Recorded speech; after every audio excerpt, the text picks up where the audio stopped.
Restaurant gets complaints about racist sign, owner won't remove it. While eating at a local burger joint, a customer noticed a racist sign over the counter.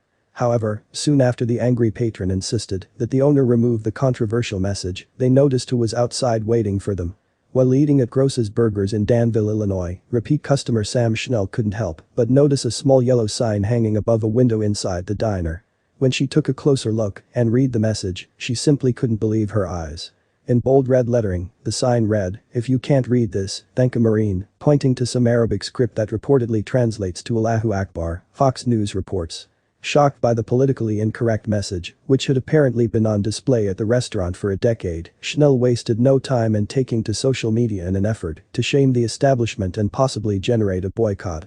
In a post that was quickly deleted, Schnell captioned a photo of the sign with FCK Grossburgers. "Absolutely disgusting," the Washington Examiner reports. She then called the restaurant to make her demand. "Just called Grossburgers. I asked them to take the sign down and asked to speak to the owner," Sam Schnell said. They then handed the phone to the manager, who said, "We are most certainly not taking it down. You people are too sensitive nowadays." And then proceeded to argue with whatever recommendations points I made and then hung up on me. Nice. Expectedly, Schnell's post garnered support from like-minded individuals connected to her profile.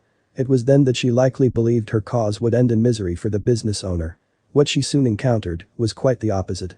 Once her post and the accusation of racism against Gross's Burgers gained steam, people across the country defended not only the owner's right to display his personal belief, but the true meaning behind the sign's message, which refers to Islamic conquests and Sharia law, and not merely the Arabic language. Soon, there were customers flocking to the diner, boosting business better than ever. Patrons arrived to send a message to Schnell and her followers.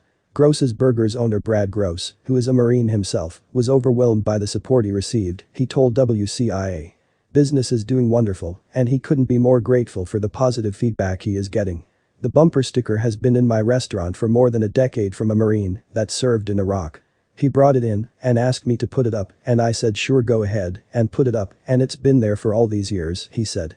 Gross told Fox News that he holds a special reverence for military members and employs several Marines at his restaurant. He claims that he even received the sign from a Marine who had served in Iraq.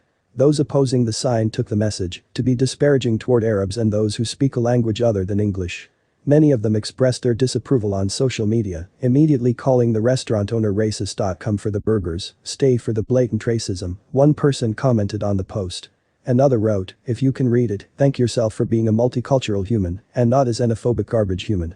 On Schnell's original Facebook post, one user asked, "Why are all these Americans cheering for ignorance? The ability to speak more than one language should be applauded. Pathetic." However, others quickly pointed out that there was more to the message than a reference to the Arabic language. The sign, they said, points out that our constitutional republic would likely be a tyrannical regime if not for our military. It's not about speaking another language. Be fluent in as many ways as you want. That's great. But the sign is about being under a Muslim law or Sharia law and government that would make us write Arabic and abide by their laws, one person wrote.